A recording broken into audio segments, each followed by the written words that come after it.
ನಮಸ್ಕಾರ. K2 ಕನ್ನಡ ನ್ಯೂಸ್ಗೆ ಸ್ವಾಗತ. ವೀಕ್ಷಿಸಿ ಈ ದಿನದ ಸುದ್ದಿಗಳ ರೌಂಡ್ ಅಪ್.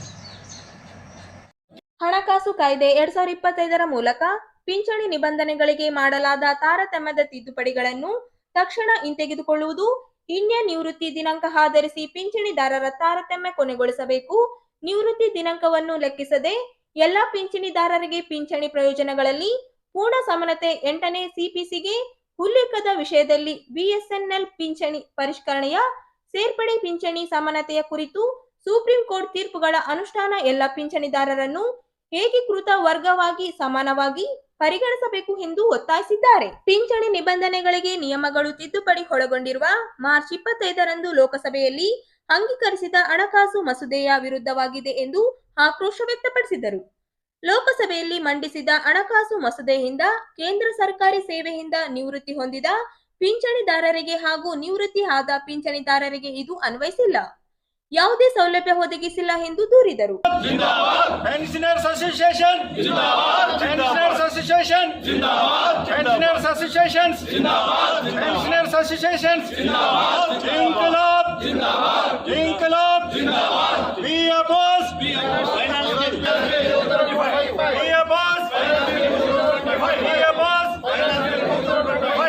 ತಾರೀಕು ಲೋಕಸಭೆಯಲ್ಲಿ ಒಂದು ಫೈನಾನ್ಸ್ ಬಿಲ್ಲು ಪಾಸ್ ಮಾಡಿದ್ದಾರೆ.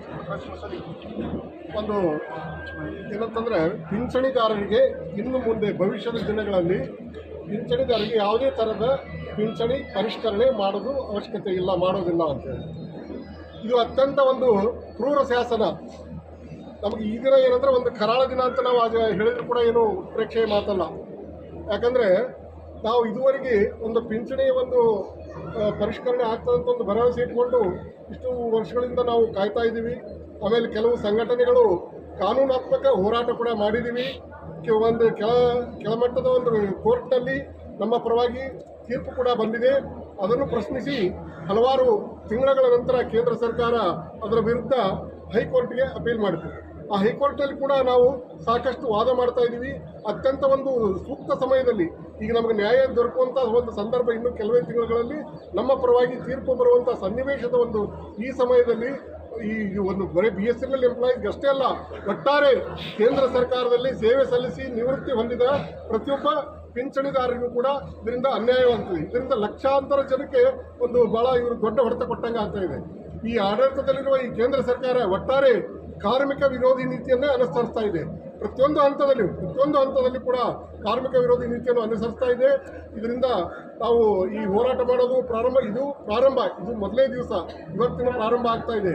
ಇನ್ನು ಸಾಕಷ್ಟು ನಾವು ಮುಂದಿನ ದಿನಗಳಲ್ಲಿ ವಿವಿಧ ಹಂತಗಳಲ್ಲಿ ಉಗ್ರ ರೀತಿಯ ಹೋರಾಟಗಳನ್ನು ಮಾಡುವಂಥ ಸಂದರ್ಭ ಈಗ ಒಂದು ರೇಸ್ ಆಗಿದೆ. ಹಾಗಾಗಿ ನಾವು ಈ ದಿನ ನಮ್ಮದು ಮೊದಲನೇ ಅಂತಂದರೆ ನಾನು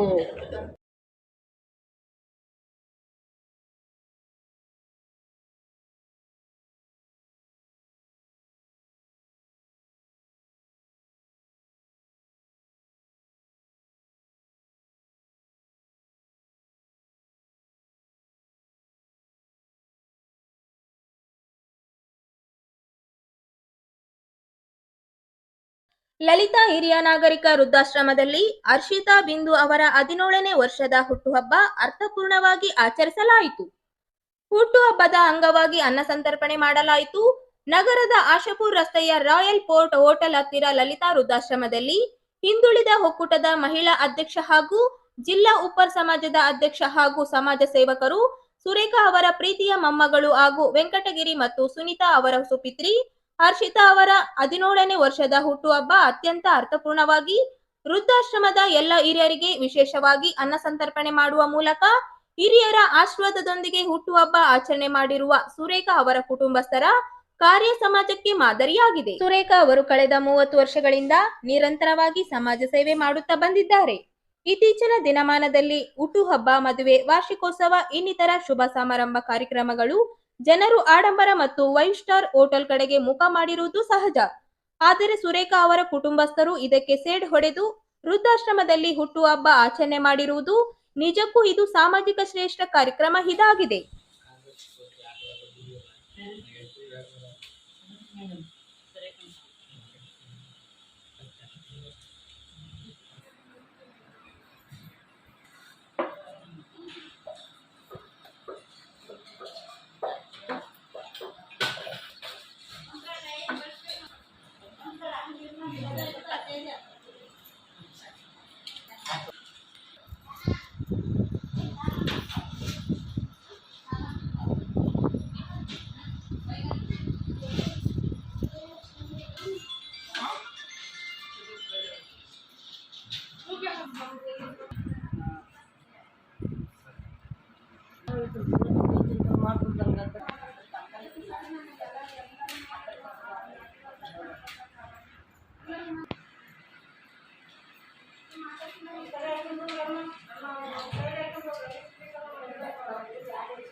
ಜೀವನದಲ್ಲಿ ಯಶಸ್ಸು ಕಾಣಲು ಮೊದಲು ಶ್ರಮ ಪಡಬೇಕು, ನಂತರ ತಕ್ಕ ಫಲ ದೊರೆಯುವುದು ಎಂದು ಕುರುಬದೊಡ್ಡಿ ಸರ್ಕಾರಿ ಹಿರಿಯ ಪ್ರಾಥಮಿಕ ಶಾಲಾ ಮುಖ್ಯ ಶಿಕ್ಷಕ ರಾಜ್ ಸಾಬ್ ಅಭಿಪ್ರಾಯಪಟ್ಟರು.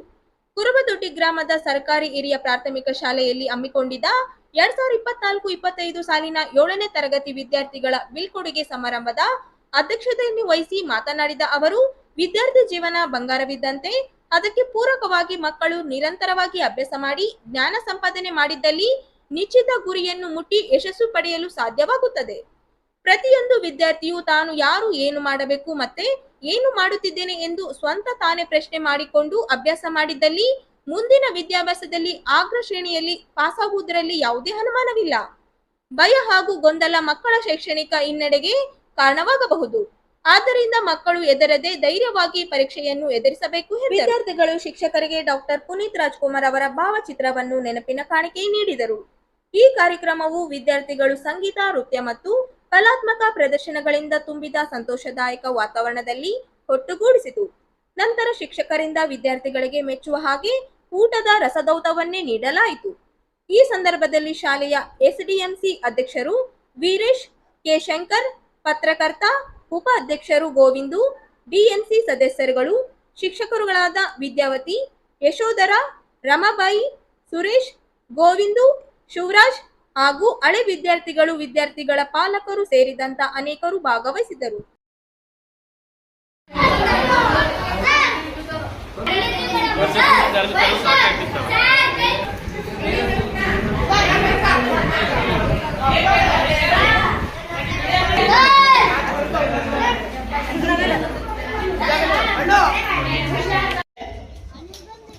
ಬಂದಾಗ ಶಾಲೆ ಬಂದಾಗ ನೀವು ಹೆಂಗಿದ್ರಿ ಅಂದ್ರೆ 1ನೇ ತರಗತಿಗೆ ಬಂದಾಗ ಹೆಂಗಿದ್ರಿ? ನಿಮ್ಮ ಬುದ್ಧಿ 0 ಆಗಿತ್ತು. ನಿಮ್ಮ ಬುದ್ಧಿಮಟ್ಟ ಬಿಳಿ ಹಾಳೆಯ ತರ ಇತ್ತು. ಅಂದ್ರೆ ಶೂನ್ಯ ರೀತಿಯಲ್ಲಿ ನೀವು ಶಾಲೆಗೆ ಬಂದಿದ್ರಿ. ಇವತ್ತು 7ನೇ ತರಗತಿಗೆ ಆಗಿ ಈ ಶಾಲೆಯಿಂದ ಏನೋ ಒಂದು ತೆಗೆದುಕೊಂಡು ಹೋಗ್ತಾ ಇದ್ದೀರಿ. ಅಂದ್ರೇನು? ನಮ್ಮ ಶಿಕ್ಷಕ ಮಿತ್ರರು, ನಾನಿದ್ದಿಲ್ಲ, ನಾ ಬಂದು ಕೇವಲ 6-7 ತಿಂಗಳಾಗಿರ್ಬೋದು, ನಮ್ಮ ಶಿಕ್ಷಕ ಮಿತ್ರರು ನಿಮಗೆ ಏನೋ ಒಂದನ್ನ ಕೊಟ್ಟಿದ್ದಾರೆ, ಪ್ರಸಾದವನ್ನ ಕೊಟ್ಟಿದ್ದಾರೆ.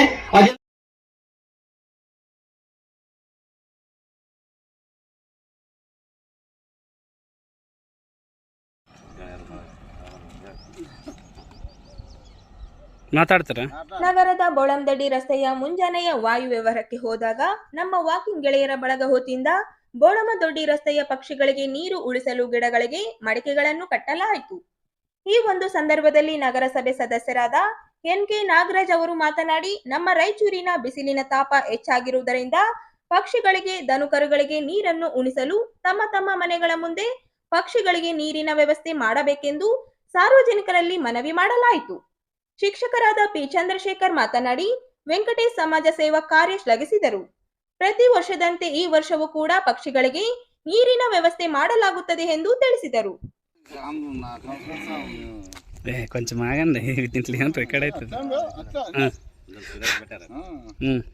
ಆತ್ಮೀಯ ನಮ್ಮೆಲ್ಲರ ಗೆಳೆಯರು ಹಾಗೂ ನಮ್ಮ ಮಾವನವರು ಹಾಗೂ ಎಲ್ಲರಿರುವಂತಹ ಏನು ಪ್ರತಿ ವರ್ಷದಂತೆ ಈ ವರ್ಷ ಕೂಡ ನಮ್ಮ ಎಸ್ ವೆಂಕಟೇಶ್ವರಣ್ಣವರ ನೇತೃತ್ವದಲ್ಲಿ ಎಲ್ಲರಿಗೂ ಒಂದು ತಿಳಿದಂಥ ವಿಷಯ, ಬಿಸಿಲು ತಾಪಮಾನ ದಿನೇ ದಿನೇ ಜಾಸ್ತಿ ಆಗ್ತಿದೆ. ಅಂಥ ಒಂದು ಸಂದಿಗ್ಧ ಸಮಯದಲ್ಲಿ ಪ್ರಾಣಿ ಪಕ್ಷಿಗಳಿಗೆ ನಾವು ದಿನನಿತ್ಯ ನೋಡುವ ಸಂದರ್ಭದಲ್ಲಿ ಅವಕ್ಕೆ ನೀರುಗಳು ಅತ್ಯಗತ್ಯವಾದಂಥ ಇರುವಂತಹ ಒಂದು ಮುಖ್ಯವಾದ ಘಟ್ಟ.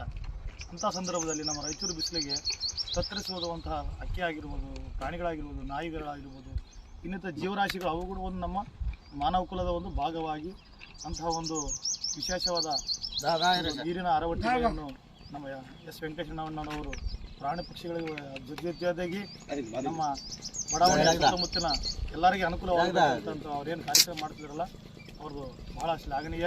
ಹಾಗಾಗಿ ನಾವೇನು ದಿನ ಮುಂಜಾನೆ ಏನು ನಮ್ಮ ಒಂದು ಆರೋಗ್ಯವನ್ನು ಹಿತದೃಷ್ಟಿಯನ್ನು ಇಟ್ಟುಕೊಂಡು ವಾಕಿಂಗ್ ಬರುವಂತಹ ಎಲ್ಲ ಮಿತ್ರರು ಅವ್ರಿಗೆ ಯಾವತ್ತೂ ಅವ್ರ ಬೆನ್ನೆಲುಬಿರುತ್ತಾ ಅವರು ಇಂತಹ ಕಾರ್ಯಕ್ರಮಗಳು ಸಮಾಜಮುಖಿ ಕಾರ್ಯಕ್ರಮ ಇನ್ನೂ ಹೆಚ್ಚು ಮಾಡಬೇಕಂತ ಬಯಸುತ್ತಾ ಅವರ ಒಂದು ಕಾರ್ಯಕ್ರಮಕ್ಕೆ ನಾನು ಯಾವತ್ತೂ ಅವರಿಗೆ ಚಿರಋಣಿ ಆಗಿರುತ್ತೆ ಅಂತ ಹೇಳ್ತಾ ನನಗೆ ನಾನು 2 ಮಾತು ಯೂಸ್ ಮಾಡಿದೆ.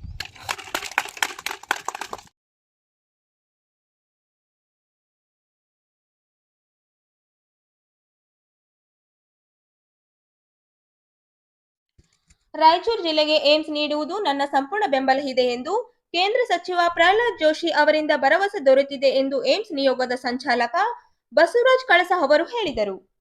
ಅವರಿಂದು ನಗರದ ಸುದ್ದಿಗಾರರೊಂದಿಗೆ ಮಾತನಾಡುತ್ತಾ ಏಮ್ಸ್ 11 ಜನ ನಿಯೋಗ ತಂಡ ಮುರುಗೇಶ್ ನಿರಾಣಿ ಅವರ ನೇತೃತ್ವದಲ್ಲಿ ದೆಹಲಿಯಲ್ಲಿ ಕೇಂದ್ರ ಸಚಿವ ಪ್ರಹ್ಲಾದ್ ಜೋಶಿ ಅವರ ನಿವಾಸದಲ್ಲಿ ಅವರನ್ನು ಭೇಟಿ ನೀಡಿ ರಾಯಚೂರು ಜಿಲ್ಲೆಗೆ ಏಮ್ಸ್ ಸ್ಥಾಪನೆ ಬಗ್ಗೆ ಚರ್ಚೆ ವೇಳೆ ಅವರು ಭರವಸೆ ನೀಡಿದರು ಎಂದರು. 2022 ಸಾಲಿನಿಂದ ದೇಶದ ಯಾವ ರಾಜ್ಯಗಳಲ್ಲಿ ಹೊಸದಾಗಿ ಏಮ್ಸ್ ಸ್ಥಾಪನೆ ಮಾಡಿಲ್ಲ. ಈ ಬಾರಿ ಏಮ್ಸ್ ಸ್ಥಾಪನೆ ಮಾಡುವ ಬಹುತೇಕ ಸಾಧ್ಯತೆ ಇದ್ದು, ಒಂದು ವೇಳೆ ಏಮ್ಸ್ ಸ್ಥಾಪನೆ ಆದರೆ ಅದು ರಾಯಚೂರು ಜಿಲ್ಲೆಯಲ್ಲಿ ಸ್ಥಾಪನೆ ಮಾಡಲಾಗುತ್ತದೆ ಎಂದು ಭರವಸೆ ನೀಡಿದ್ದು, ಪ್ರಹ್ಲಾದ್ ಜೋಶಿ ಅವರು ಏಮ್ಸ್ ಧಾರವಾಡ ಕೊಂಡೊಯ್ಯುವ ಪ್ರಯತ್ನ ನಡೆದಿದೆ ಎಂದು, ನನ್ನ ವಿರುದ್ಧ ಸುಳ್ಳು ಅಪ್ರಚಾರ ನಡೆದಿದೆ. ನಾನು ಏಮ್ಸ್ ಬೇರೆ ಕಡೆ ತೆಗೆದುಕೊಂಡು ಹೋಗುವ ಬಗ್ಗೆ ಎಲ್ಲಿ ಹೇಳಿಕೆ ನೀಡಿಲ್ಲ. ಆದರೆ ನನ್ನ ವಿರುದ್ಧ ಇಲ್ಲ ಸಲ್ಲದ ಆರೋಪ ಮಾಡುತ್ತಿರುವ ತೀವ್ರ ನೋವಾಗಿದೆ ಎಂದು ಅಸಮಾಧಾನ ವ್ಯಕ್ತಪಡಿಸಿದರು ಎಂದರು. ಬರೀ ಒಂದ್ಸಲ ಅಲ್ಲಿ ಒಳಗಡೆ ಕೂತ್ಕೊಂಡು ಮಾತಾಡೋಕ್ಕೆ KB1 ಅಲ್ಲಿ ಕರ್ನಾಟಕ ಭವನದಲ್ಲಿ ಬಹಳ ಕಾನ್ಫರೆನ್ಸ್ ಆಗಿ ಕರ್ಕೊಂಡು ಹೋಗ್ತಾರೆ. ಸುಮಾರು 45 ನಿಮಿಷಗಳ ಮಟ್ಟಿಗೆ ನಾವು ಕೂಡ ಸಕಾರಾತ್ಮಕವಾಗಿ ಮಾತಾಡಿದ್ವಿ. ನಾವು ನಿರೀಕ್ಷೆ ಮಾಡಿದ್ವಿ CM ಹಾಲಿ MP, ಅದು ಕಿತ್ತೂರು ಕರ್ನಾಟಕದ ಒಬ್ಬ MP. ನಮಗೆ ಹೈದರಾಬಾದ್ ಕರ್ನಾಟಕದ ಎಲ್ಲ MP ಗಳ ಅಖಂಡ ಬೆಂಬಲ ಇದ್ದಿದ್ದು ಬಹಳ ಸ್ಪಷ್ಟ. ಆದರೆ ಕಿತ್ತೂರು ಕರ್ನಾಟಕದ MP ಈ ರೀತಿಯಾಗಿ ನಮಗೆ ಬೆಂಬಲ ಕೊಡೋದನ್ನು ನಿರೀಕ್ಷೆ ಮಾಡಿದ್ವಿ. ಬಹಳ ಪ್ಯಾಸಿವ್ ಆಗಿರ್ತಾರಂತ ಅನ್ಕೊಂಡಿದ್ವಿ. ಅವರು ಒಂದು ಮಾತು ಹೇಳಿದರು, ನಿಮ್ಮ ಹೋರಾಟ ಬಹಳ ಪಕ್ವವಾಗಿದೆ. ಅದೊಂದು ಎಕ್ಸಾಂಪಲ್ ಕೊಟ್ಟರು, ಮಾವಿನಕಾಯಿ ಉಪ್ಪಿನಕಾಯಿ ಹಿಂಗೆ ಬೆಳೀತದ ಹಂಗೆ ಕಳೆದು ಬಹಳ ಮಟ್ಟಕ್ಕೆ ಅದು ಉತ್ಕೃಷ್ಟವಾಗಿದೆ. ಈಗ ನಿಮ್ಮ ಹೋರಾಟವನ್ನು ನಿಲ್ಲಿಸೋದಕ್ಕೆ ಯಾರಿಂದಲೂ ಸಾಧ್ಯ ಇಲ್ಲ. ಅವರ ನಿಮ್ಮ ಬೇಡಿಕೆ ನಾನು ಕೂಡ ಸ್ಪಂದಿಸ್ತೇನೆ.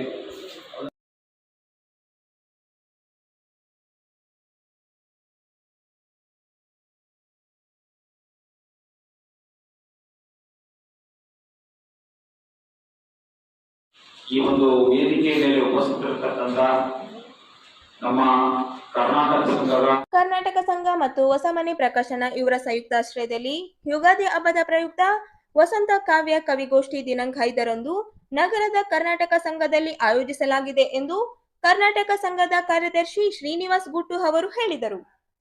ಅವರಿಂದು ನಗರದ ಸುದ್ದಿಗಾರರೊಂದಿಗೆ ಮಾತನಾಡುತ್ತಾ ನಿವೃತ್ತ ಪ್ರಾಚಾರ್ಯರು ಹಾಗೂ ಕವಿ ವೆಂಕಟರಾದ ಕುಲಕರ್ಣಿ ಅವರು ಕಾರ್ಯಕ್ರಮ ಉದ್ಘಾಟಿಸಲಿದ್ದಾರೆ ಎಂದರು. ಕವಿಗೋಷ್ಠಿ ಅಧ್ಯಕ್ಷತೆ ಸಾಹಿತಿ ಹಾಗೂ ನಿವೃತ್ತ ಪ್ರಾಚಾರ್ಯರು ಡಾಕ್ಟರ್ ರಾಜ್ ಶ್ರೀ ಕಲ್ಲೂರ್ಕರ್ ಅವರು ವಹಿಸಲಿದ್ದಾರೆ. ಕಾರ್ಯಕ್ರಮದ ಅಧ್ಯಕ್ಷತೆ ಕರ್ನಾಟಕ ಸಂಘದ ಅಧ್ಯಕ್ಷ ಕೆ ಶಾಂತಪ್ಪ ಅವರು ವಹಿಸಲಿದ್ದು, ಗೌರವ ಉಪಸ್ಥಿತಿ ಸಂಘದ ಕಾರ್ಯದರ್ಶಿ ಶ್ರೀನಿವಾಸ್ ಗುಟ್ಟು ಹಾಗೂ ಹೊಸಮನೆ ಪ್ರಕಾಶನ ಅಧ್ಯಕ್ಷ ಬಶೀರ್ ಅಹಮದ್ ವಹಿಸಲಿದ್ದಾರೆ ಎಂದರು. ಮುಖ್ಯ ಅತಿಥಿಗಳಾಗಿ ವೇಣು ಜಾಲಿಬೆಂಚಿ, ಜಿ ಬಸವರಾಜ್, ಅಶೋಕ್ ಕುಮಾರ್ ಜೈನ್ ಆಗಮಿಸಲಿದ್ದಾರೆ. ರಾಯಚೂರಿನ ಕರ್ನಾಟಕ ಸಂಘವು ಇಡೀ ರಾಜ್ಯದಲ್ಲೇ ಅತ್ಯಂತ ಹಳೆಯದಾದ ಒಂದು ಸಂಘ ಆಗಿದೆ.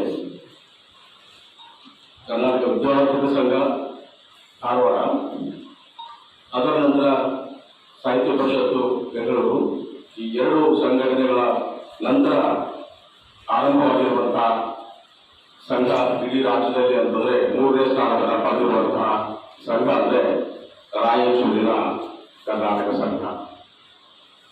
ಇದು ಸ್ವಾತಂತ್ರ್ಯ ಪೂರ್ವದಿಂದಲೂ, ಸ್ವಾತಂತ್ರ್ಯದ ನಂತರ ಮತ್ತು ಕರ್ನಾಟಕದ ಏಕೀಕರಣದ ಸಂದರ್ಭದಲ್ಲಿ ಬಹಳ ಮಹತ್ವದ ಪಾತ್ರವನ್ನು ವಹಿಸಿರುವಂತಹ ಒಂದು ಸಂಘ ಆಗಿದೆ.